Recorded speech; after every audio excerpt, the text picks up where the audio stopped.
Мен Сапар Назгүлмін. Менің жолым үлкен қаладан емес, ауылдан басталды. Қарапайым орта, қарапайым өмір. Бірақ бір нәрсе анық болды.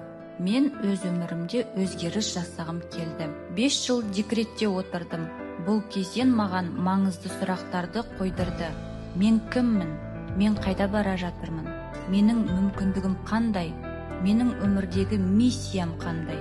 Мен тек ана рөлінде қалып қойғым келмеді. Мен өзімді дамытуға, өз қабілетімді ашуға шешім қабылдадым. Солай мен Алланың қалауымен мені өмірде адастырмай әкеле жатқан ұстазымды кездестіріп, адал жолға, адал жүйеге келдім. Әрине, басында қорқыныш та болды, бірақ мен бір нәрсені түсіндім: нәтиже әрекеттен келеді. Бүгін мен өз табысы бар, өз таңдауын жасай алатын, өз уақытына иелік ететін, қаржылай бостандыққа шыққан әйелмін. Мен отбасымен жұмысты қарсы қоймаймын. Мен оларды үйлестіре аламын. Себебі дұрыс мүмкіндік еркіндік береді. Eagle Team 1 жүйесі бұл жай ғана табыс көзі емес, бұл жаңа ойлау деңгейі, бұл мүмкіндіктер алаңы.